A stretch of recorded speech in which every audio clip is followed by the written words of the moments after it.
All right, we are live. And if you don't know me, my name is Marc, and I'm known on YouTube as Truepokerdealer. And here we are today. I decided I just wanted to do like a simpler before the Super Bowl live stream. I didn't bother putting up the background. I'll get that. I'm wearing this shirt. To me is sort of funny and meaningful. I used to wear this in 2004, 2005, and 2006 when I would go to Foxwoods and Turning Stone in the Northeast and play poker. This was my poker shirt back then for years. And so I figured I'd wear this right now. I'm going to be on for about an hour today, and I decided to do something that was sort of unique for me. I didn't ever picture myself doing this, but my aunt always used to say, she'd be going somewhere. I'd be like, "Where are you going?" When I was a kid, and she'd say, "Crazy, want to come along?" And that's how I feel when I think about the fact that I made an NFT. But I minted an NFT just to sort of go through the experience of doing it. The whole world has gone crazy, but I'm happy to come along. And this particular NFT, I put a link in the description of this. I made it sort of for me to learn what making an NFT is. The actual thing that I made is a combination. It's like a 2-minute video clip based on the original True Poker Dealer Shuffle video that I know a lot of people sort of started their journey with that video in order to become actual casino poker dealers. And so I know that there's some meaning for people associated with that video. It's got over 1 million views at this point, and it's helped a lot of people learn to shuffle that are now professionals in the industry. And so what I decided to do is I took the first minute of that video or so, and I found the original raw footage for it, where you can see me being like doesn't know anything about creating video, like random guy. I actually say in the beginning of this video clip with the raw footage, it's the exact same clip that was actually used in the video, and I'm starting out saying like, should I use real terms like cut? And then Jerry has to tell me to like adjust my tie. So I thought it was a cool thing to put a little video clip that's unique and not available anywhere other than that NFT out as a one of one, just for me to try to figure out how to even make and mint an NFT in the first place. It was a cool experience. But yeah, so I'm here today. I know we got the Super Bowl today, and I know I usually come on earlier on Sundays, but I decided I wanted to come here for some Q&A. I did say that my next live stream would be me finishing the poker book. I'm not going to do that today. I would just rather be here to answer questions and talk about whatever you guys want. I've been sort of deeply involved in some other projects, but True Poker Dealer is still here and live and exciting and good and all that stuff. So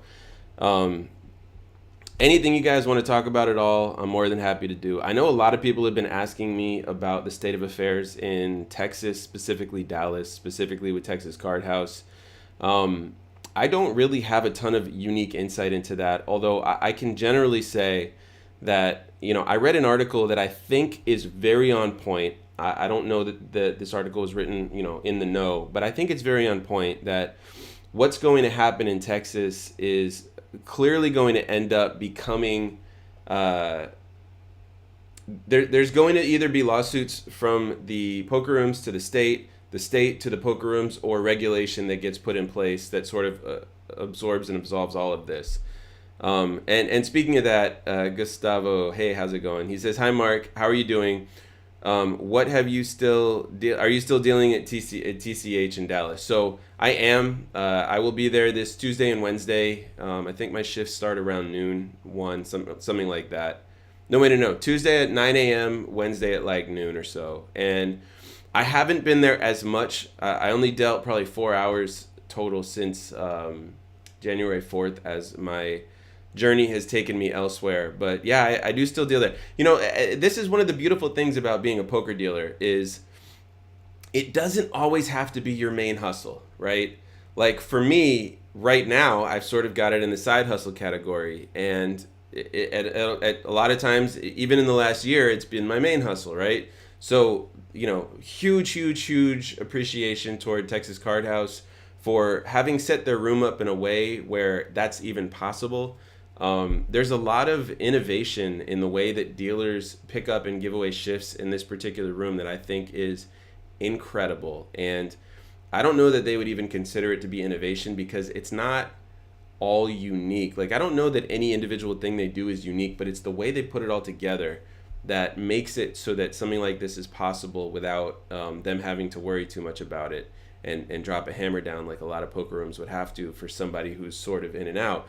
Also, being True Poker Dealer, I do have some unintentional leverage, but I don't really try to push on that much. 10 years ago says, how much would it cost to open a casino at Las Vegas? Might be off topic, but I wanted to ask. Land, hardware, licenses, everything included. Was it you that asked this? Someone asked this question in a comment on YouTube, and if it was you, my apologies for not attempting to answer this. So, first of all, this is a great and fascinating question, and despite my extensive industry experience, I don't have a specific answer to this. I mean, I don't know what land costs in Las Vegas. I don't know whether you're talking about on the strip, off the strip. I don't know. Like, I can sort of talk about hardware and licenses to some degree, but recently, one of the things that I had to do was, as a part of the work that I was doing, I read like 300 pages worth of casino regulations for one of the states that I was doing work with. And they're like, in the regulations in that particular state, which this is not Las Vegas, it was talking about the requirement of any casino that is, or anybody that's trying to get a casino license in that state, to commit to a $300 million project. So if you picture just a random non-Nevada state having where the government is literally saying, in order for us to issue you a license, we are going to require that you put up a minimum of $300 million in order to build a casino resort. It's for a casino resort. I think that sort of helps give some perspective. The Guitar Hotel that the Hard Rock in Hollywood, Florida put up cost about $1.5 billion for them to make. I mean, it's just wildly complicated to be able to answer this question because there's so much that goes into it. And someone that just understands poker, like myself, I don't just understand poker. I've worked in table games. I've been a supervisor in table games. I've obviously worked in poker, been a dealer table games, been a dealer poker, and supervised and managed poker. But that does not by any means give me the necessary experience to be able to know how much a full casino in Las Vegas would cost to make. A fortune is the answer, especially because in order for a vendor to be able to sell to a casino in any given state, there is a license that's required for them to get as the vendor, and in most states it's like $50,000, something like that. Not every state, but in a lot of states it's 50 grand just for that one state to be able to sell to them. The cost of all this stuff goes up, and the reason that's so necessary is because a casino has to be able to protect the integrity of themselves and the people that come in to play there. So I recently, or about a year ago, I did an interview with the director of poker in a room in Virginia that was opening at the time, and the name of the interview was Opening a Poker Room from Scratch. And I recently started cutting up that video. Thank you, Jazz, for helping me do that, where I've broken it down into smaller videos so you can actually see the experience that Rich has in a video I just released talking about getting the casino gaming supplies from his perspective in a state that's just sort of learning how things go in Virginia. There's a lot to talk about there, but man, land, hardware, licenses, everything included. Let's just say if you want to build like what you see as a minimum casino that's like good, you're looking at 300 million, and if you're looking for like a huge one on the strip, it's considerably more than that, and that is with everything included. Thank you for that question. I know I didn't break it down and give you a specific answer, but I unfortunately don't have that specific knowledge to be able to do that. By the way, in the state that I was looking at, and this is not uncommon, there is the license itself, even aside from that, costs about $15 million in that particular state, from what I remember. I want to be careful and make sure that I know. I remember seeing $15 million I don't remember if that was the exact cost of the license or if that was something related to it, but something like that. Fiending says, do you ever host poker games at your house? Great question. Before I got into the casino industry, I used to, this is probably 2004, 2005. Back when I used to wear this shirt and play at Foxwoods in Turning Stone, I used to have people come into my garage and we would play $5 to $10 buy-in tournaments that I organized. I did that maybe twice. When I say I used to, what I mean is I did it a couple times. And when I was in college in 2003 and 2004, with the people on my college baseball team, we would play $5 tournaments together. And I was not true poker dealer back then. I was pretty decent at poker, but I mean, I didn't know how to shuffle pitch or any of that stuff. I hadn't learned it yet. And it's sort of funny to think back on that. But since I got into the industry, I haven't really hosted many poker games. Like I've hosted little like 3 or 4 person stuff that's just been fun at my friend Jerry's when we go there for dinner, and that's not even really me hosting at my house, but that's where my True Poker Dealer table is, but we wouldn't even play for money there. Why haven't I done any of this? Because as unlikely as it would be for this to happen, when I had a license in Florida, which I don't work in Florida anymore, so my license is expired, but back when I had a license in Florida and I was mostly working in the industry, I was concerned, along with a lot of other people, that my license would get taken away if my home game were to somehow get broken up.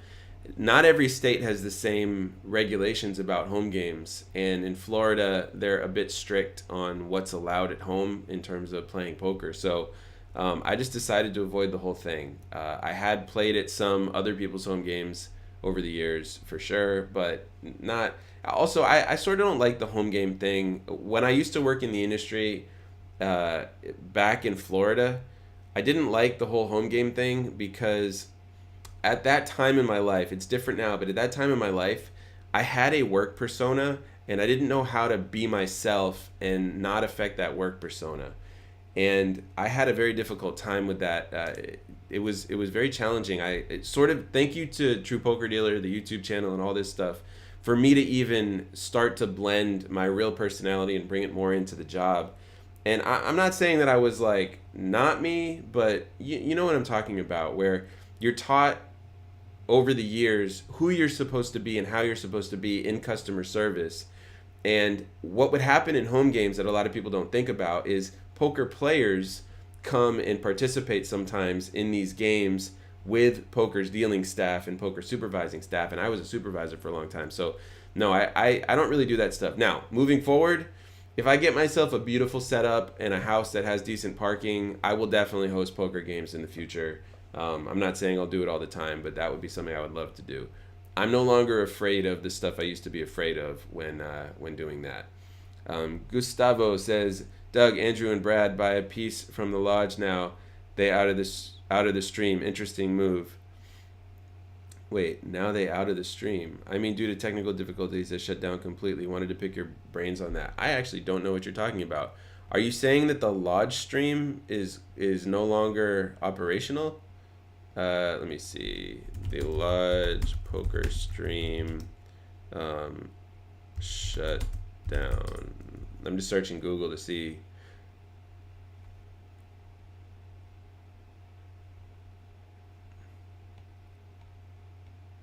It doesn't seem to be the case. Could you explain a bit more what you're referring to there so that I understand it? Because I am curious to know what you mean. Speaking in terms of Doug Polk, Andrew Nemi, and Brad Owen, you said buying a piece of ownership from the lodge. I don't know if that's exactly what happened. I was sort of curious to understand what exactly happened there, but it was cool to hear.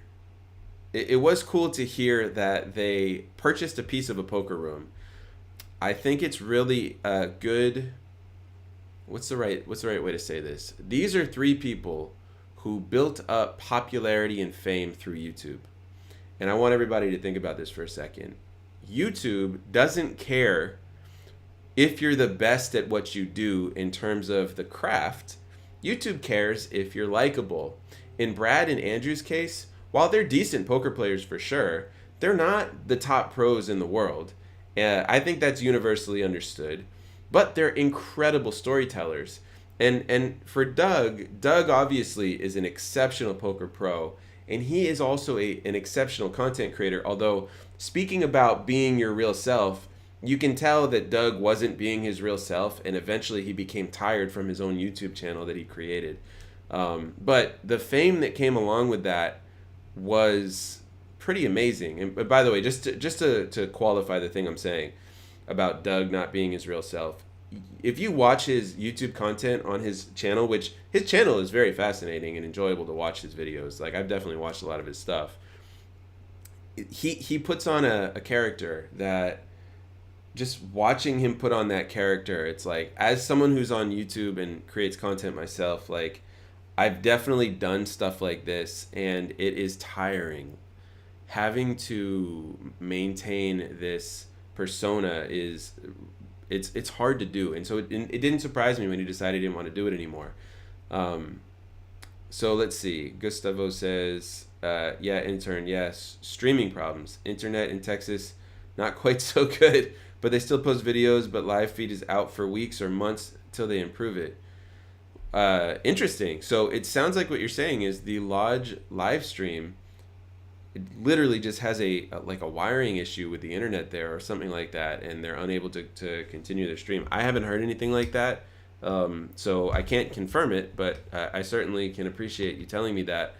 I don't know. I don't even know what to say. I feel like Doug and Andrew and Brad are probably pretty upset, but who knows? And that makes sense. You're saying that they still post videos, but the live feed is out for weeks or months till they improve it, and the stream was breaking up, so that does make sense.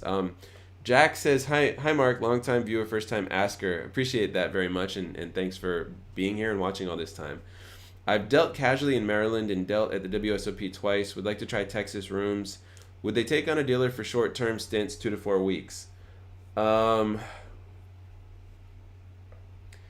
So that's a difficult thing to answer. Let me see. What is it I want to say to be very clear and careful here? I know of dealers, and you could count me in this pool. I know of dealers in Texas who sort of come and go sometimes, but I don't know that that's how they get hired on. Like when I first started at Texas Card House, I didn't do it in a way where I was like telling them, hey, can you hire me? Here's what I'm willing to do. I can do 2 to 4 weeks at a time and then disappear, and then 2 to 4 weeks at a time and then disappear. That's pretty challenging to come into a poker room like that.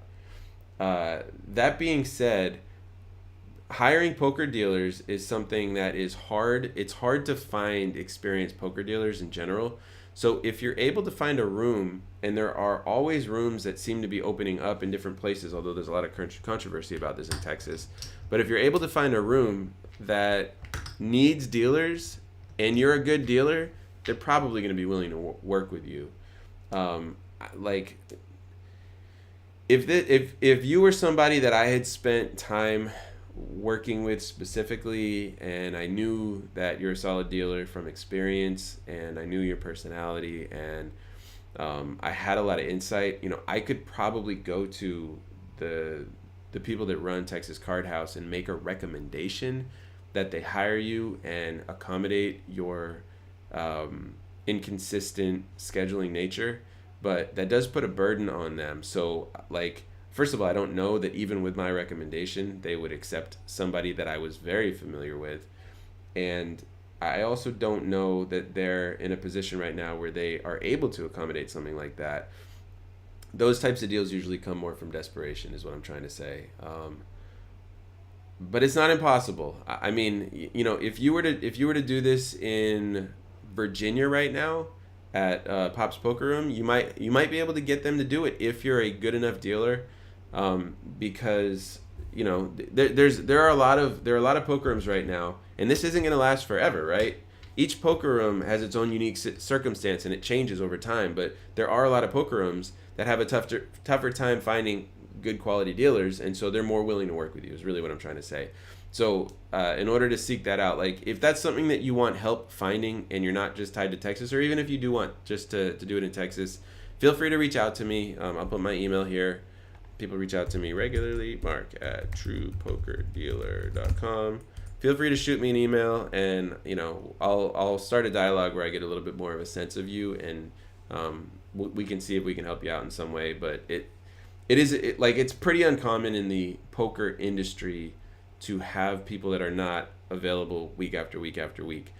Do I think that that's good? No, I think as the world changes, the thing that you just requested or said that you would like is much more necessary.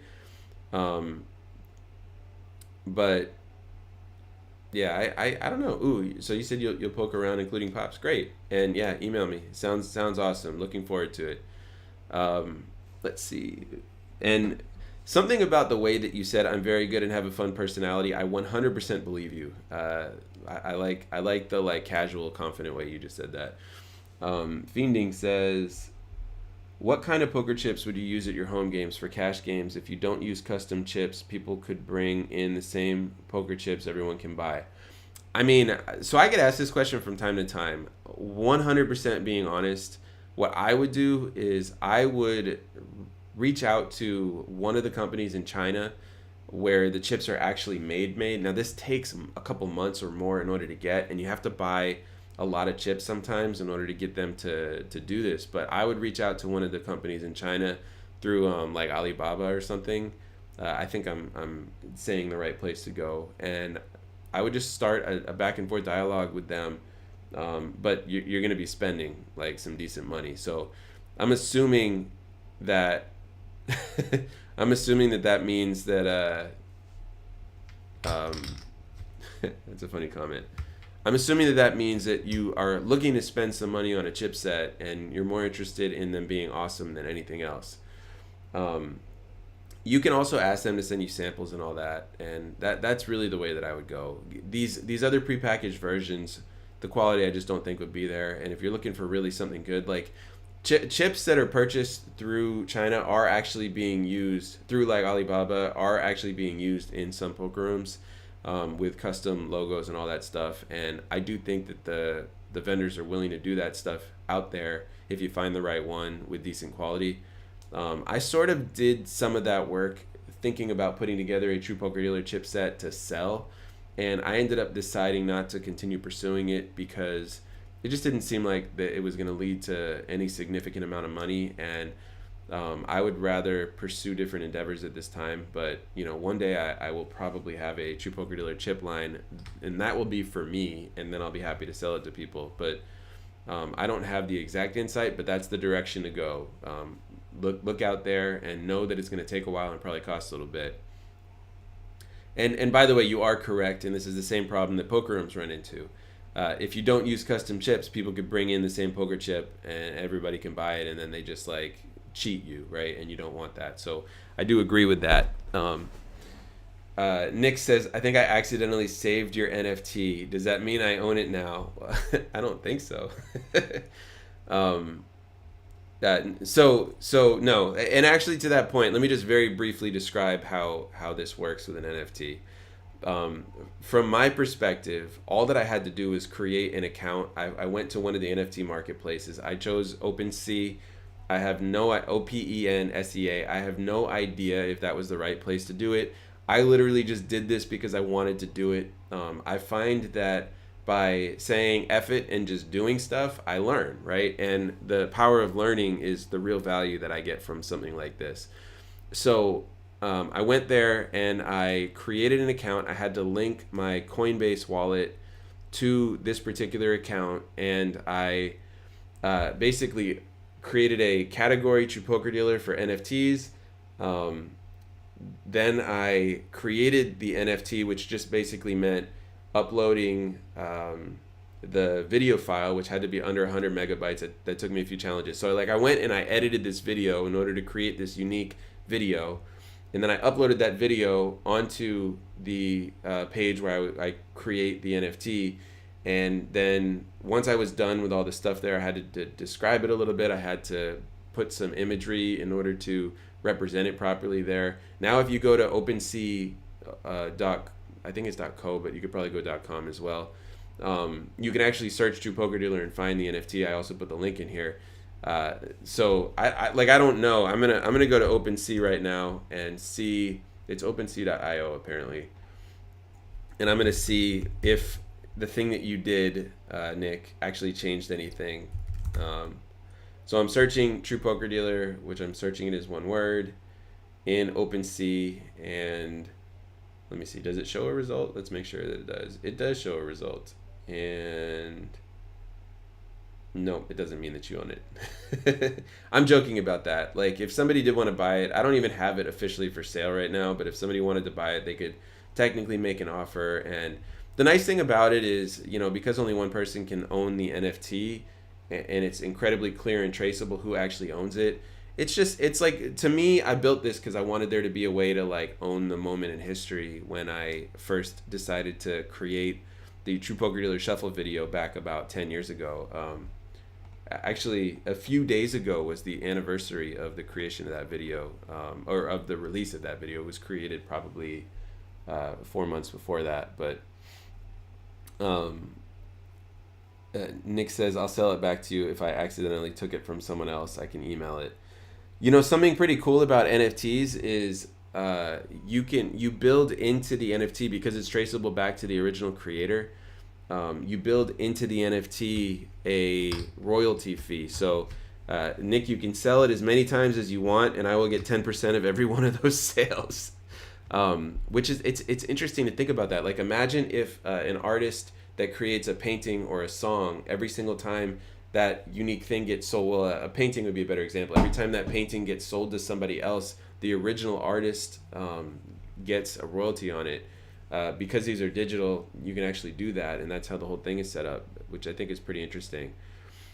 Let's see. Phoenix says, would you ever order real clay casino quality poker chips from Classic Poker Chips made in USA? I don't know. Let's check it out. Classic Poker Chips. So what is Classic Poker Chips? ClassicPokerChips.com. Real clay poker chips. So the answer that I have to that is, for me to make that a yes, I would have to get some samples. And one of the challenges that I have with these companies that send samples of chips is they send me like 1, 2, or 3, and that doesn't give me what I need in order to evaluate poker chips, right? Like, the thing that you really need in order to evaluate poker chips is you need at least a stack of 20, and you need to have them and sort of use them for a little period of time, like a day, a week, a month, something like that. And without that experience, it's really hard to tell. Like, one of the biggest frustrations I have with my poker chip set is when I got it, it was amazing for 2 years. I get the Pharaoh model that are sort of imitation Paulsons. I really liked them, and then they all started to crumble after 2 years. Now, I've been told it's because I didn't properly oil them, but look, I'm True Poker Dealer, and I don't even want to have to deal with oiling chips. Like, I just want my chips to be my chips. It's not like I played a bunch of home games on them. I used them to create the video series, and I played with Jerry and whoever else would come over his house periodically, where the table and the chip set is, and they started crumbling, and it sort of like broke my heart. But I wouldn't have known that if I had just reviewed one chip for one moment. Like, it's not a good review. Phoenix says Classic Poker Chips have many options for samples. Correct. And if I was interested in potentially buying a chipset there, and a lot of the sites do, I would have to get a bunch of them, and then, but they're like saying $26 for a sample. It looks like a set of 38 color samples. Let me see. It's $55 to ship. Like, I'm not looking to spend as a potential at-home consumer. I'm not looking to spend that type of money in order to get a taste of what it's like. And but from their perspective, I understand, like, they don't make very much money off of a poker chip. So it's sort of this weird, like, how do you properly set this up? I don't have any answers for how they should do it. I'm just saying, as the customer or the potential customer on my side, I'm not interested in spending $55 for my sample to be sent to me. And yeah, I don't really know what the solution is. I mean, let me put it this way. I have an interest in one day creating a video where I get a whole bunch of different chipsets and I go through all of them.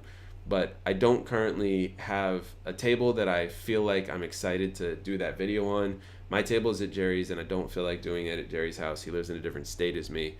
And I'd be interested in doing it if I had a table and all the chips here, but I'm not interested in figuring out which chips to get samples of and having them all sent to me and all that stuff and spending the $500 to $700 that might cost in order to get all those done. If I'm at a point in my life where everything about True Poker Dealer is just for fun and not a business anymore, and it's not about the money, which it's somewhat not about the money, right? I do love poker and I love working in the industry, but this is also like, I still am in a point in my life where, just like everybody else that I know, I have to decide how to spend my time because I got to pay my bills, right? So yeah, there's just a lot to be said there. But that being said, I love these questions. I don't have the exact answers. One of the biggest challenges in being True Poker Dealer when it comes to poker chips is all of my casino experience comes from chipsets that are purchased from casino vendors that, like, I had nothing to do with those purchases, and these are super high quality chips where the vendors only sell to casinos because of the quantity that they can use, or that the quantity that they sell when they sell a set of chips, and they actually make money off of that quantity. Selling to individuals, you as a casino vendor, you're not going to make any money, so they don't even worry about it or bother with it. And plus, by limiting it only to casinos that they sell to most of the time, they make it so that they don't have to worry about security issues as much with the chips getting out, right? Because then you might have if you sold those same exact chips to individuals, the likelihood for counterfeits goes up a bit.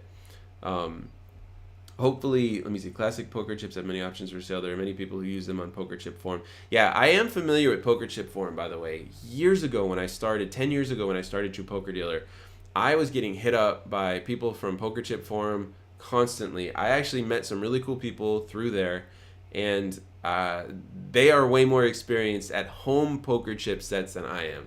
Casino poker chip sets that you don't have access to at home, I definitely have experience with. But there still is yet to be a good solution for people at home to be able to get, like, if there was one go-to company that just made excellent custom poker chips that just felt like casino quality in the right way, I would absolutely support that company. I have yet to find a company that does it in a way where I would be a hell yes, start to finish. And that doesn't mean they're not out there. It just means that I haven't experienced it firsthand. I mean, look, if anybody wants to, I don't know, if anybody wants to send me samples of chips that they think are absolutely excellent chips, or if the owners of these online stores want me to do a review, I'm more than happy to have stuff sent to me and do a review video.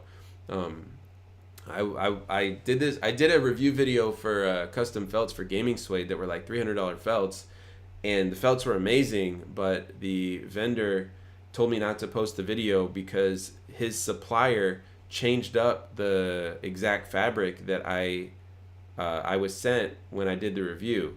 He sent me one of his last ones of that nature. He didn't realize that his supplier was going to change it on him. So he's like, just keep the felt that I sent you. There's nothing I can do now. It's a whole new product, and I think he was afraid I wasn't going to like it as much. Let's see.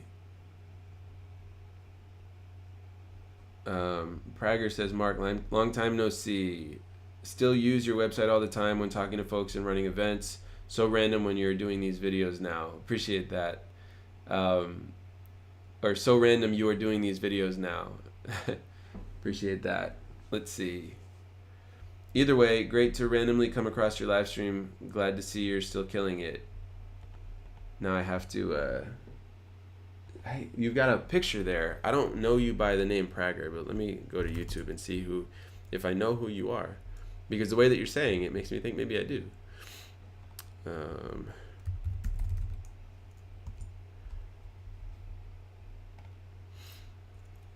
Let's see, while that's loading. Raven Toe says, "Hi Mark. Hey, what's going on?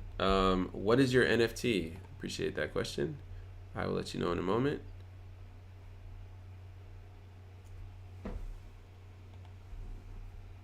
Let me see. Prager. I can't tell from the picture. It's sort of small on my screen. But appreciate the shout out very much nonetheless. Raventoe says, what is your NFT? So I linked it in the description. I talked about it a little bit earlier, but just a brief summary. It is a clip that is taken from the raw footage of the original shuffle video on True Poker Dealer. I chose that video because it's my most viewed video, and I know for sure that hundreds of people started with that video and went from not knowing how to do a casino shuffle to do a casino shuffle to becoming an actual casino poker dealer, and that video helped get them to even realize that this is something that they might want to consider pursuing as a career, where they now have worked in casino industry as poker dealers for years. And I've heard a lot of stories of people, tens of thousands of people have learned to shuffle casino style from that video, but probably hundreds or more people, it could be thousands, literally made the decision to become poker dealers and change their lives, going from either not having a job to making a good living, or going from something that didn't quite support them to making a good living. So I decided that made sense, and capturing some of the raw footage of me behind the scenes gives you a chance to understand like what it was like to make that video. And I decided to release that footage in a edited clip. So I edited a clip that included that footage and tied it into it. I put some notes in it. You can actually watch the clip on the link. The link is in the description of this video if you want to see the NFT. And I mean, this was just a fun thing that I did, right? Let's see. Can you show us the chips you're playing with right now? Sure. I'm playing with these. I think that they're like the ace chips. So let me pull up OBS so I can see myself as I do this. See if they're clear. Yeah, these are just the ace chips. It's funny that you can hear. So I leave a 20 stack of chips on my desk while I'm working all the time, and I don't even notice myself shuffling them a lot. I am shuffling these chips constantly, and apparently I'm doing it while I'm talking in this live stream and not even realizing it, for you to be able to say that, and that makes me realize that I must do this all the time, which is pretty funny. I actually am not aware that I'm shuffling chips at my desk as I'm doing this live stream. But yeah, these are like the casino ace chips. A couple of years ago, I decided to just buy a set. I had purchased a separate poker table in order to create new content, which later became my full course on how to deal poker, which you can get through Truepokerdealer.com, or you can get on the YouTube channel by joining the channel at the full Texas Hold'em level or higher. And I bought these chips just so that I'd be able to do that, and I actually like them. I mean, they're not, if you're sort of a enthusiast, you're gonna be like, they're whatever. But for what I try to do with my videos and stuff, they've been great, and they're the like casino ace version or something like that. I was able to get them for about $80 something total for 1,000 chips, and I think normally it would be more than that, but that was a Black Friday deal through a very specific site. I might have had to pay a little bit extra in shipping though. Let's see. Raventoe says, do you know about DeFi Kingdom's game on Harmony? No, but I mean, I have familiarity with crypto and NFT, so it means something to me when you say that. I can sort of picture what it probably is, but let's check it out. DeFi Kingdoms. DeFiKingdoms.com. Built on the blockchain, designed with usable NFTs. Start playing. So if I click start playing, hopefully this doesn't interrupt my live stream in any way. If I click start playing, it's going to let me say play. And interesting. So I would have to install MetaMask and then do some other stuff. I'm not familiar with this, but now that I see this here, I could see myself like messing around with this, and so I told the story at the very beginning of this, okay? The world has gone crazy, right? I mean, clearly the world has gone crazy, and you might ask yourself, like, why would I participate in this craziness, right? A lot of people have a lot of hype for it. I just like learning stuff. And I told the story that my aunt, when I was a kid, I used to like ask her, where are you going, when I would be around her, and she would tell me, crazy, want to come along? And like, that's how I feel. I feel like my answer to all this stuff is yes, I'll come along and be crazy with y'all for a little bit. But something that Twitter did really started to make me see the value of NFTs, and just the fact that they offer for your Avi on Twitter, they offer it to be a digital art NFT is interesting, right? Because in a lot of ways, Twitter is a platform that's built on status. And we all know that the only thing that makes an NFT valuable is how many people want it, right? And if you can display that within your Twitter profile, I think that's powerful. Although personally, I would argue that Twitter probably made a mistake by charging people $2.99 a month in order to have that functionality. I think that that limits people caring, and probably even puts this weird feeling of like, we don't want to do that in there. But I also understand that they want to make money. But let me see. But yeah, it's interesting to think about that stuff. And I also see the value, like, if I was somebody who wasn't True Poker Dealer and a lot of people in the world cared about this stuff, having an original piece of history and being able to prove that you are the actual owner of that NFT would be pretty cool, I feel like.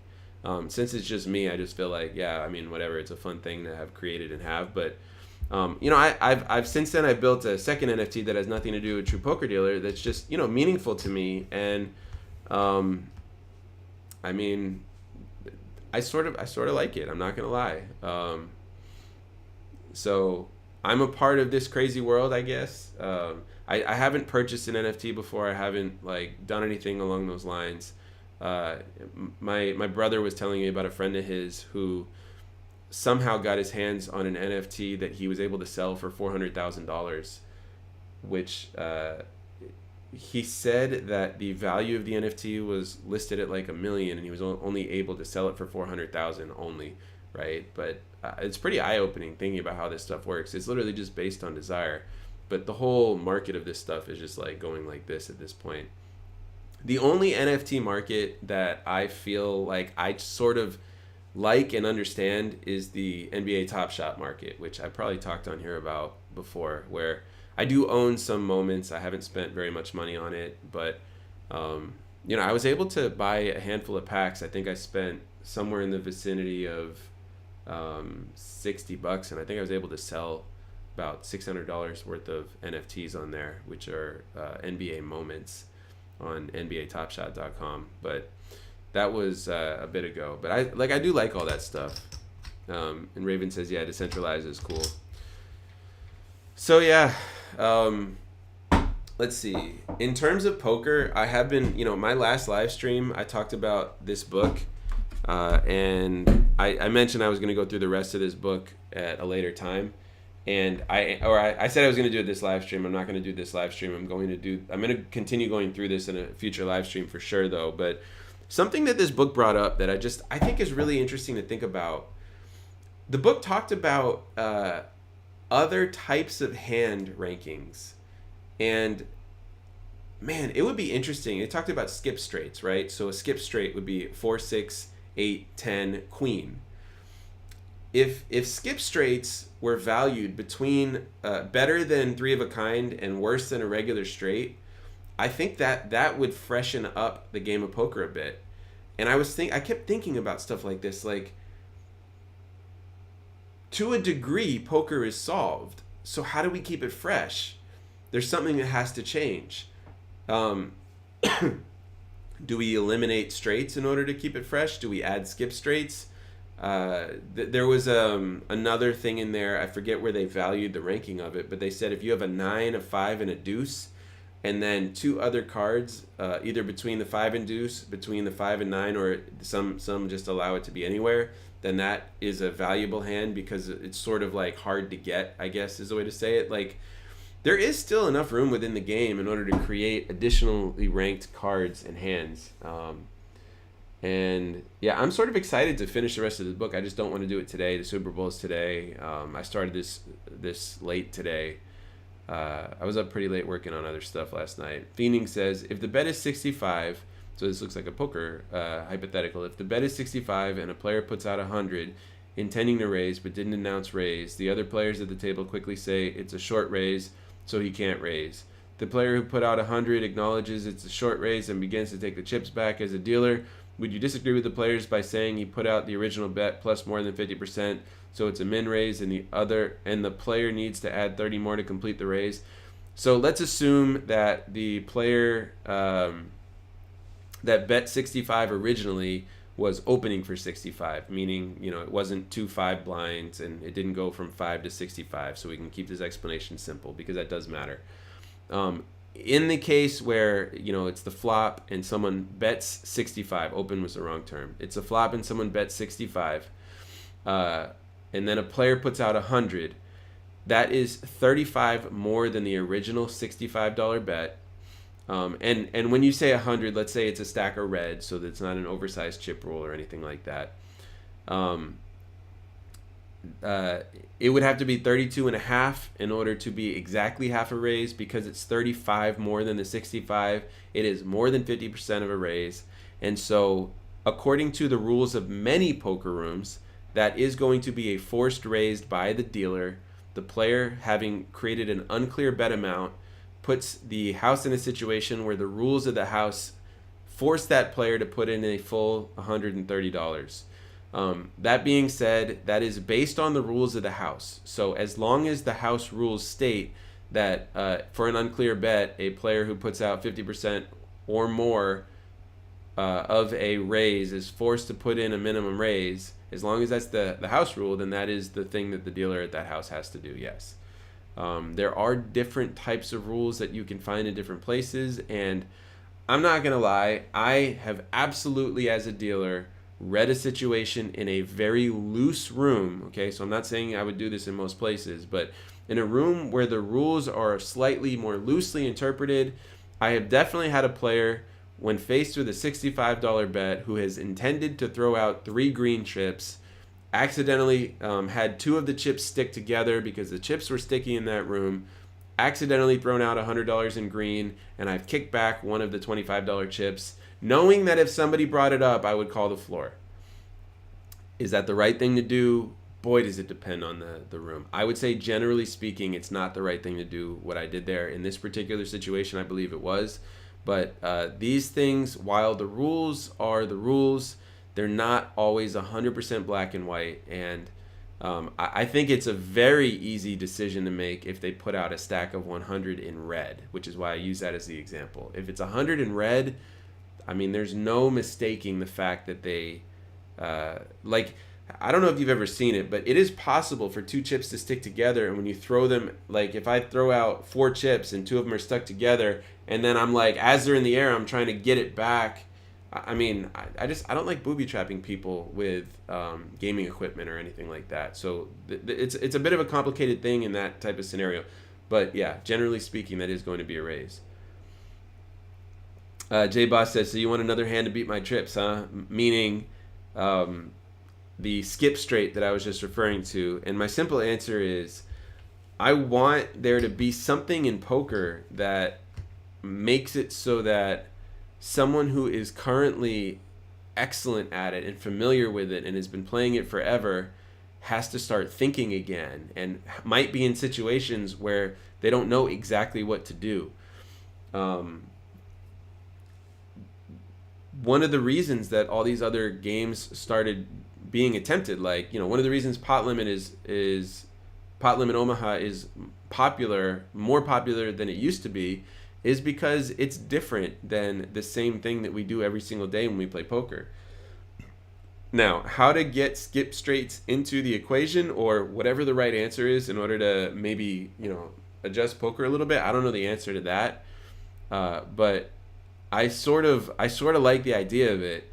And J Boss says, but Mark, we would have to redo all the GTO charts. Exactly.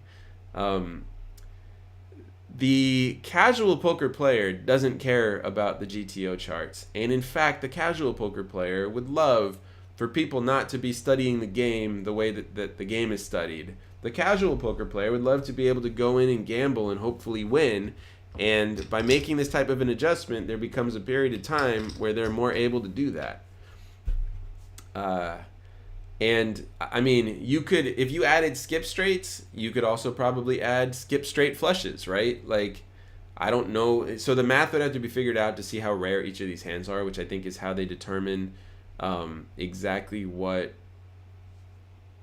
like beats what. I think it's just based on math. That's why in 3-card poker in casinos it flips, where a straight is less common than a flush, because the math of it shows that it happens less frequently. In 5-card poker and in 5-card hands or 7-card games where 5 cards play and all that, the math is based on what's the rarest to get, and therefore that's what beats what. And I'd be curious to know with skip straights how rare they are, or whatever makes sense. The only problem I have with skip straights being the thing is there's something sort of made up and not as satisfying about it. Like, I know everything is essentially made up in poker, but a skip straight feels less connected to like a logical way of creating value than the rest of the game, the other hands in it. So, I mean, I don't know that that's the right solution, but I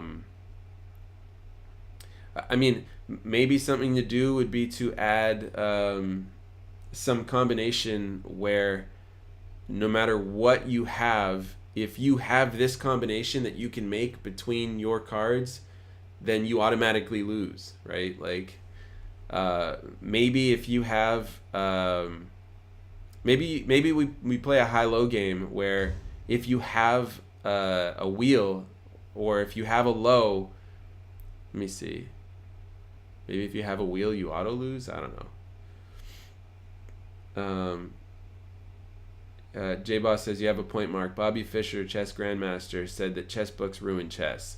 Well, I think poker is a lot tougher to ruin than chess. Like, they're both finite systems that can be that decisions get made within. I think poker is a larger system, which is part of what keeps its longevity and what makes somebody like me, after all these years of playing poker, still love the idea of going to play like a $500 buy-in Texas Hold'em tournament, you know, with a 50,000 or more prize pool. Like, it's just really a cool thing to think about. Like, yeah, I want to go play this tournament, and it's the same old game, but it's still like new situations all the time. But that said, yeah, the fact that it's somewhat solved, and the fact that it's the same thing that's been played for a long time, like, I would love there to be a Texas Hold'em game with skip straights or something like that in it.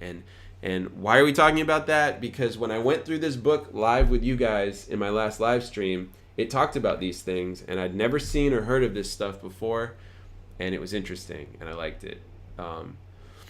So I appreciate you guys being here. I am going to start winding it down now, so let's do another 5 minutes or so, or I will always answer all the questions that get asked toward the end of this.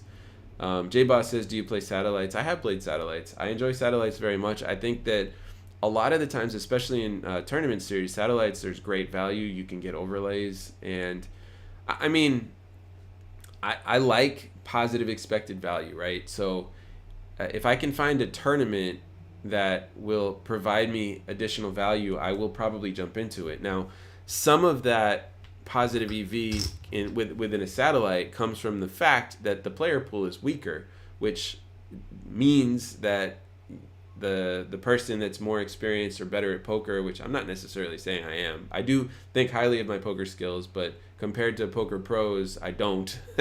But like in satellites, I'm more likely to be better than the field, and so there's that expected value as well.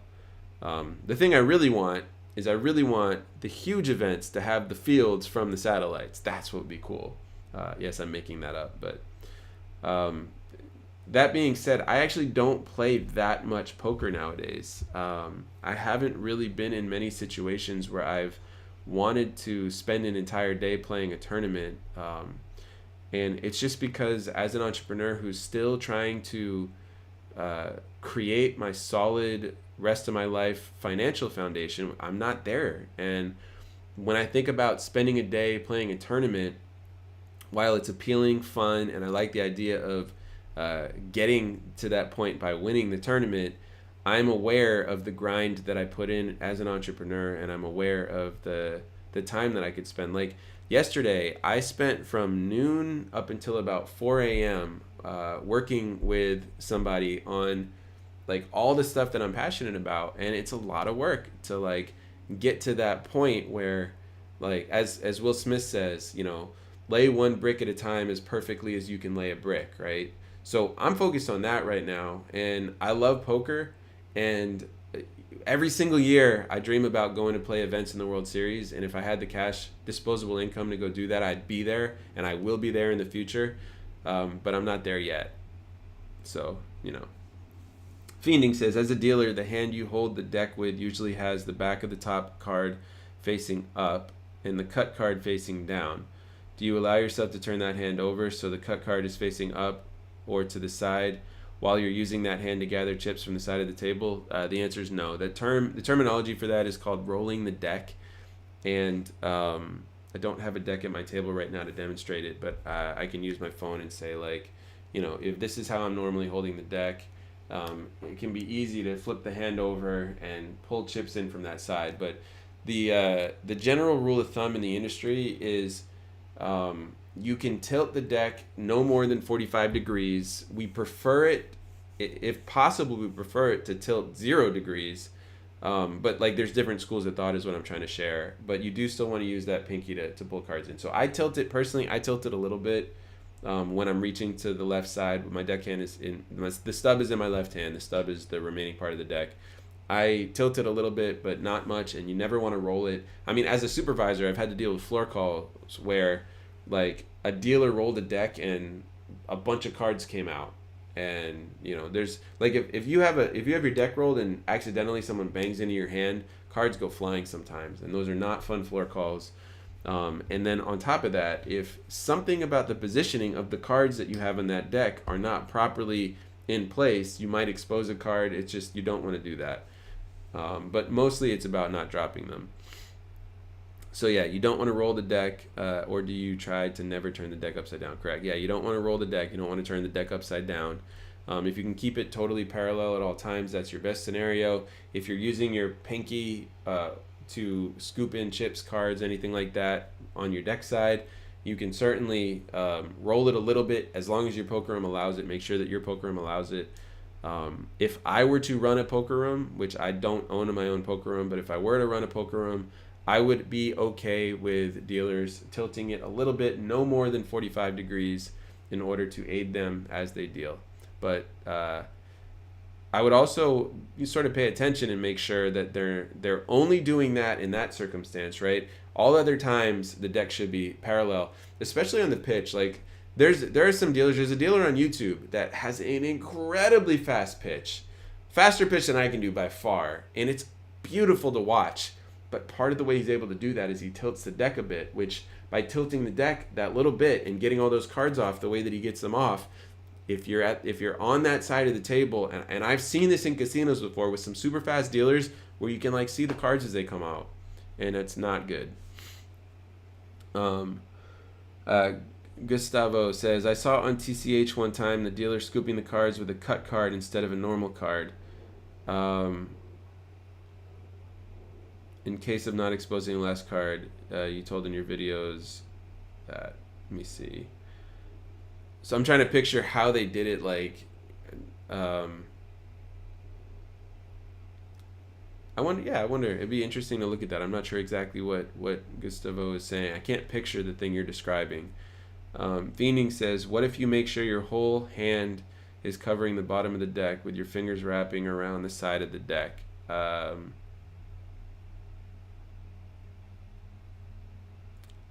You'd have to have an absolutely enormous hand for your entire hand to cover the bottom of the deck. Like my hand is not small. I can like almost palm a basketball, and I just that's just not that. Some of it will be sticking out. Is the only thing I can say. And the place on the cards where the numbers are, or the suits and stuff are on the edges, and that's the part that sticks out.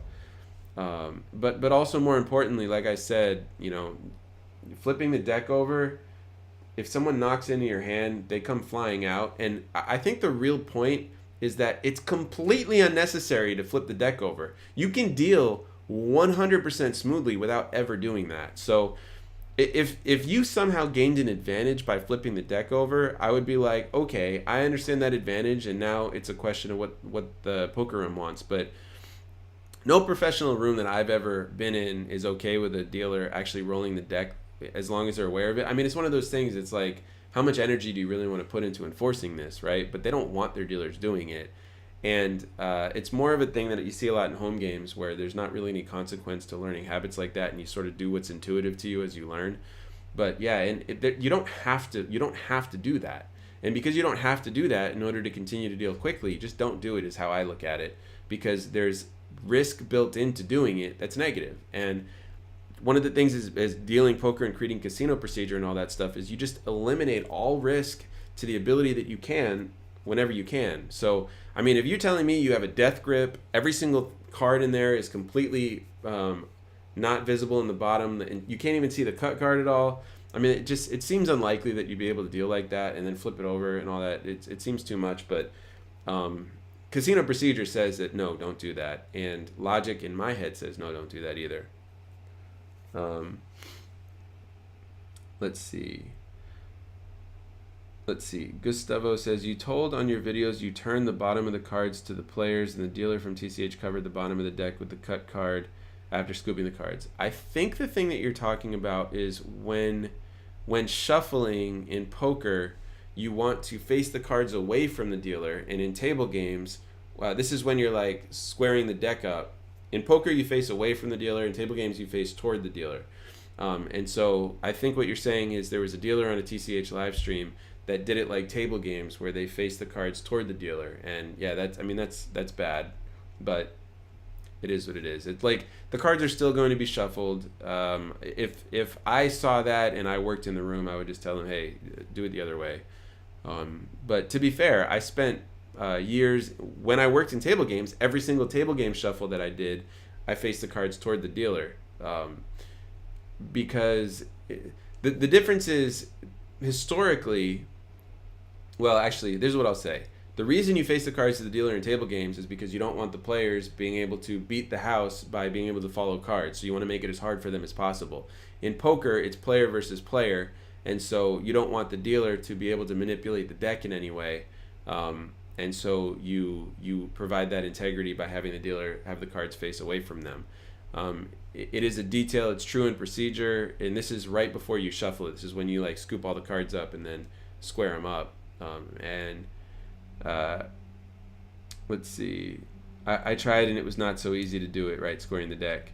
Yeah, I mean, well, so if you deal poker and you're used to facing away, you have to untrain your brain that, right? When I learned casinos, I learned both. I learned table games and poker, and so whatever circumstance I was in, I just like did that version of it. Let's see, but never flip the deck over so the cut card is facing completely up. Do you ever put the deck in your other hand to free up that hand to gather chips? If you hold the deck with your left hand after everyone calls pre-flop, it's easier to flip the deck with your left to grab the chips on the left side of the table. So I have some coworkers that I've noticed at Texas Card House that do that. That is a home game habit. It looks awful. It is wildly unprofessional, and I'm just being honest. Like I didn't say anything to them as I watched them do this, because I understand that in Texas a lot of people learned in home games, but no, you're never supposed to switch hands with the deck stub. First of all, it's not necessary. Like I said, you don't gain anything by switching hands. You can argue, you can reach further, you can reach better. Like anything that you need to do, you can do, or you should be able to do as a poker dealer without doing that. Thousands and thousands of poker dealers are able to deal the game without doing that. So in my opinion, there's no need for it. But like every time you switch hands with the stub, you're putting yourself in a position where you could drop the stub, knock some cards out. Like you just don't want to put yourself in those situations. And you might say, well, I've been doing it for years and that's never happened to me. it's not necessary. You're creating risk. And if you think about it, just one person, one dealer having experience saying that they've never had a mistake that's come as a result of switching hands is fine. But procedure in casino is built for every single dealer, every single hand of poker. And if you extrapolate that out into all the hands of poker in all the casinos, there are going to be mistakes, there are going to be errors that wouldn't have happened otherwise. And so you don't want anything like that in your casino procedure, because it's inevitably going to lead to things like the stub falling or cards being exposed that didn't need to be exposed, or something like that. And yeah, throwing the deck from, or putting the deck in one hand to another in order to be able to reach with that hand is something that I like. I'd never seen that before until I got to Texas, and my pretentious casino self threw up in my mouth, right? Like, not really, but that's how it felt to me. It was like disgusting to watch that, but at the same time, like I said, I understand the history of a place like Texas, and so I'm not going to step in and do anything about it. Also, I'm not a supervisor there. Like, I assume that the supervisors there will stop it if they see it, type of thing. But I mean, I'm seeing it because I'm tapping into a table behind the dealer. Let's see.